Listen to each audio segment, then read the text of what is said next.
El espejismo de la regularidad, una crítica a los fundamentos históricos de la masonería inglesa y el rito escocés.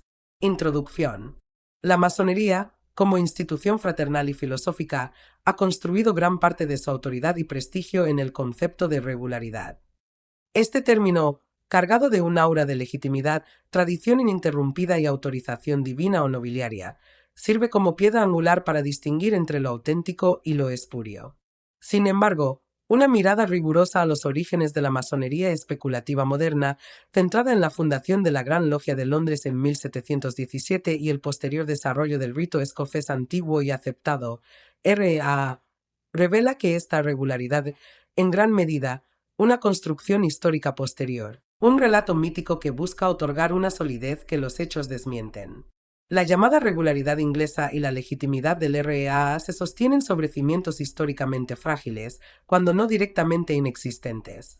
La propia noción de landmark, límite o marca de tierra, un principio masónico inmutable y antiguo, fue en sí misma una invención del siglo XIX, utilizada como herramienta de control y exclusión.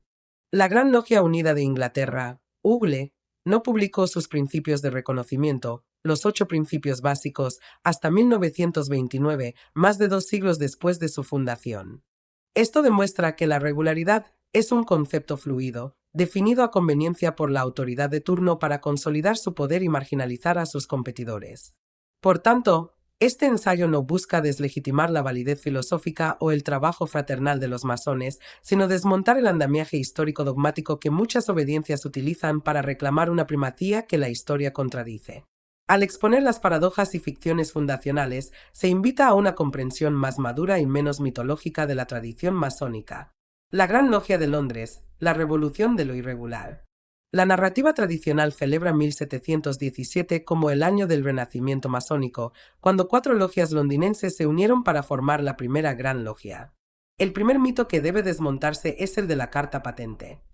A diferencia de lo que ocurriría más tarde con la fundación de grandes logias en otras naciones, que a menudo solicitaban y recibían una regularización de la Gran Logia de Inglaterra, la Gran Logia de Londres no tuvo carta patente de ninguna especie.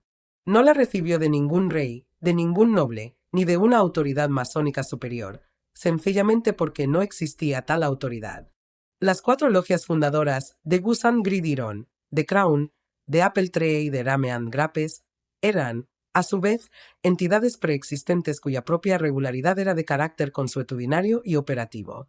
No poseían documentos fundacionales que las acreditaran como regulares según los estándares que ellas mismas establecerían más tarde. Su unión fue un acto de soberanía, una decisión pragmática para organizar y controlar la práctica masónica en una ciudad en ebullición. Fue un acto revolucionario, no uno de continuidad. Este hecho es crucial. La primera y más importante obediencia masónica del mundo nació, según sus propias reglas posteriores, de manera irregular. Su autoridad no fue conferida, sino autoproclamada. Las Constituciones de Anderson de 1723, obra fundamental que sistematizó y modernizó la masonería, fueron una herramienta de normalización y no una prueba de antigua legitimidad. Fueron una creación ex novo para dar coherencia a un movimiento diverso, en muchos aspectos, caótico. La figura de James Anderson, un pastor presbiteriano, fue clave en esta fabricación de la tradición. Su labor no fue la de un historiador, sino la de un compilador y adaptador. Eliminó referencias cristianas directas para hacer la fraternidad más inclusiva para los deístas de la época y presentó una historia fantástica que remontaba la masonería a Adán. Esto no era un acto de falsificación malintencionado, sino un síntoma de la época, la necesidad de crear una genealogía respetable para una institución emergente. La regularidad, por tanto, no se heredó, se escribió. La grieta en la fachada, los antiguos y la falta de base común. La fragilidad de esta autoproclamada regularidad quedó en evidencia con el cisma de 1751. Un grupo de masones, principalmente irlandeses, que se autodenominaron los antiguos Ancient, acusaron a la Gran Logia de Londres, a la que llamaban despectivamente modernos, de haber alterado los landmarks, relajado las prácticas y, en esencia, haber perdido la verdadera esencia de la masonería. Los antiguos, liderados por Laurence Dermot, establecieron su propia Gran Logia de los Antiguos. Este cisma es una prueba irrefutable de que no existía una única regularidad original. Ambas facciones se consideraban a sí mismas como las legítimas depositarias de la tradición. La Gran Logia de los Modernos, a pesar de ser la primera, no pudo demostrar una superioridad histórica incontestable.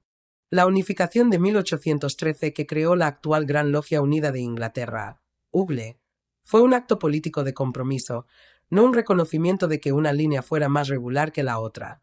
La UGLE se erigió así sobre la base de dos tradiciones que se habían acusado mutuamente de irregularidad, consolidando una narrativa de unidad que enmascara un origen profundamente dividido y contestado.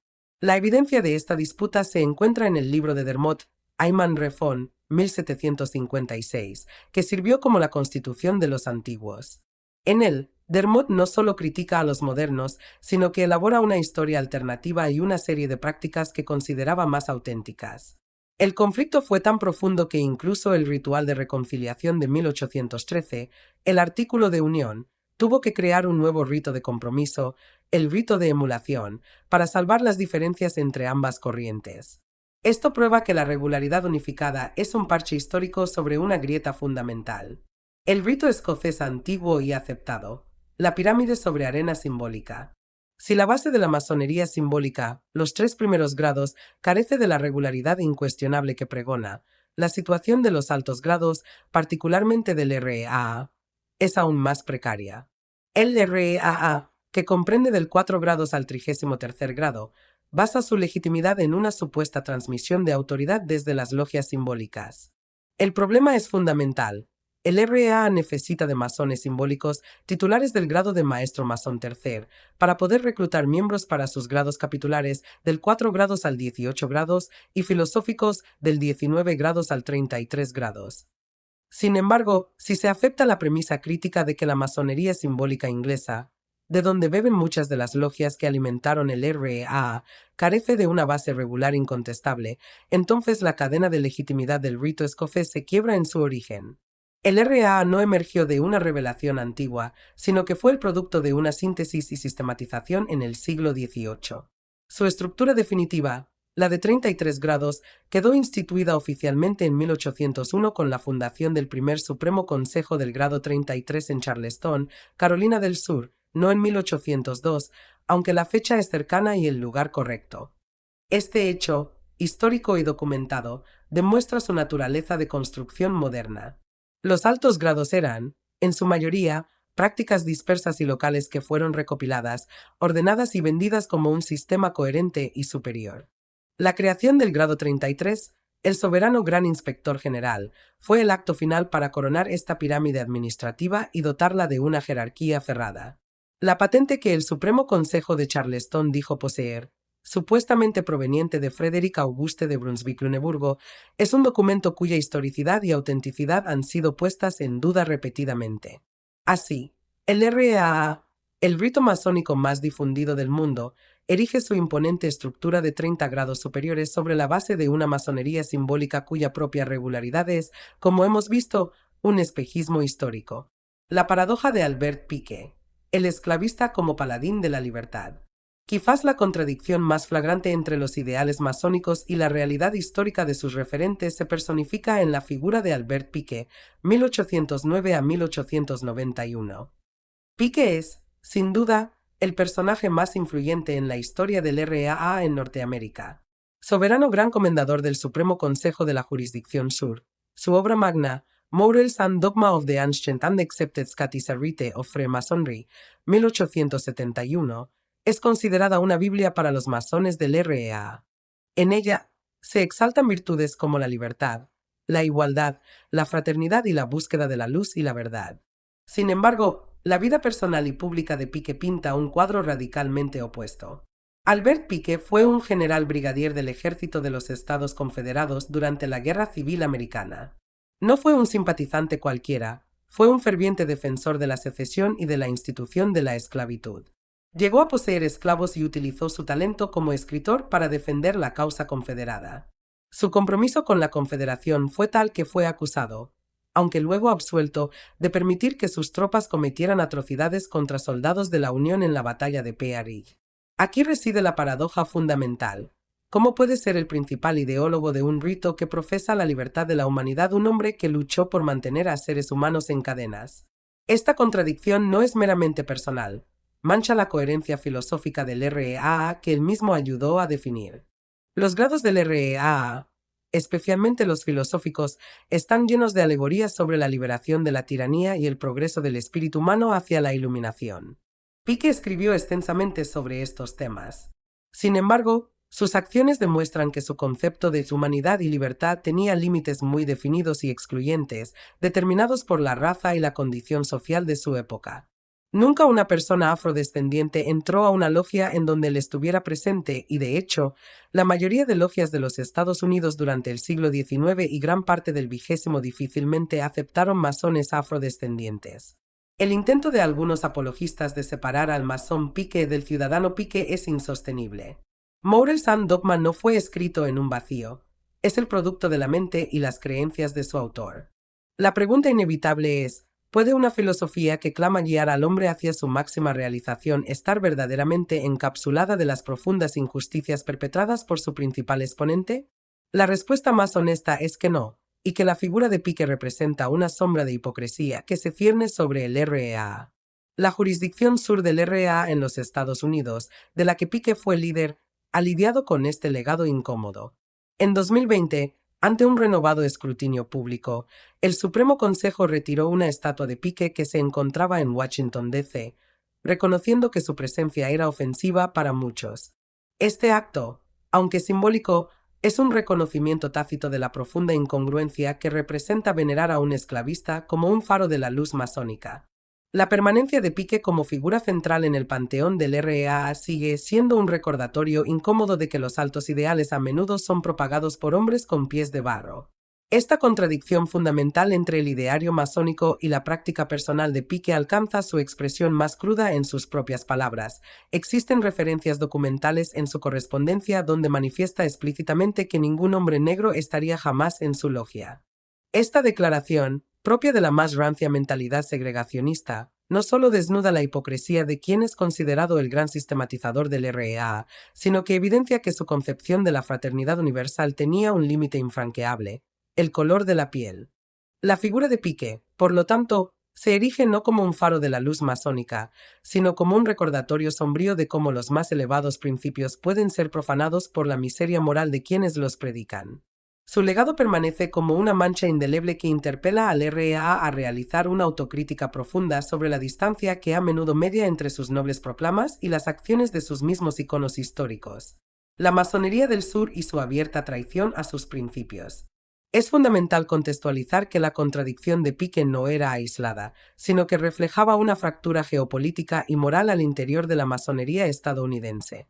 Mientras que muchas logias del norte abrazaron abiertamente el movimiento abolicionista, alineándose con los principios de libertad e igualdad, la masonería del sur, de manera institucional y mayoritaria, no solo fue complaciente con la esclavitud, sino que fue su activa defensora. Figuras prominentes de las grandes logias sureñas eran dueños de esclavos y las logias mismas permitían que sus miembros lo fueran, en una abierta y flagrante violación de los landmarks que pretendían custodiar. Esta complicidad no se limitó a la inacción.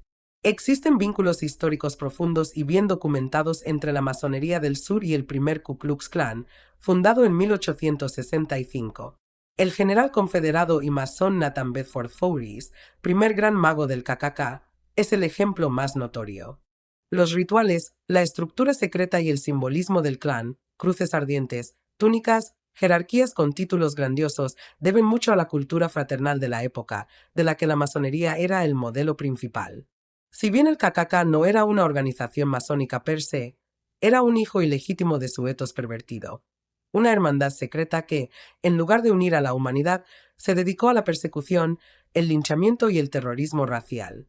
El asesinato masivo más emblemático de esta alianza tóxica fue la masacre de Memphis de 1866, donde turbas blancas, entre las que había miembros del clan y antiguos soldados confederados, sin duda muchos de ellos masones, asesinaron a 46 personas de raza negra y destruyeron escuelas e iglesias afroamericanas. Que este legado de terror y supremacía blanca se haya mantenido activo durante un siglo, hasta el movimiento por los derechos civiles de los años 60 y con células residuales hasta hoy, mancha indeleblemente a la institución masónica que, en el sur, lo nutrió y toleró, demostrando que para muchos de sus miembros la fraternidad era un privilegio étnico, no un derecho humano. Conclusión: la legitimidad más allá del mito. La conclusión es ineludible. La búsqueda obsesiva de una regularidad histórica incuestionable en la masonería es un callejón sin salida. Tanto la Gran Logia de Londres de 1717 como el rito escocés antiguo y aceptado son el resultado de procesos históricos concretos, marcados por la innovación, el conflicto, el cisma y la síntesis creativa, no por la transmisión prístina de una autoridad primordial. Esto, lejos de ser una crítica destructiva, puede liberar a la masonería de la carga de tener que demostrar una pureza que nunca existió. La verdadera legitimidad de la orden no reside en un documento fundacional perdido o en una carta patente mitológica, sino en la vitalidad de su proyecto filosófico, en la calidad moral y ética de sus miembros y en su capacidad para ser una herramienta de progreso individual y social. Reconocer que la regularidad es una fantasía histórica permite centrar el valor de la masonería no en un pasado idealizado, sino en su utilidad presente y futura como escuela de formación humana. La auténtica herencia masónica no es un título de nobleza, sino un compromiso con la libertad de conciencia, la fraternidad y la búsqueda constante de la luz, principios que, afortunadamente, no requieren de carta patente alguna para ser válidos. La masonería del siglo XXI se fortalecería si, en lugar de aferrarse a mitos de origen y linajes dudosos, abrazara abiertamente su naturaleza como un proyecto humano, imperfecto pero en constante evolución. Al hacerlo, podría reconciliarse plenamente con sus mejores principios, superando tanto las ficciones históricas como las contradicciones morales de algunos de sus referentes, como la de Albert Piquet.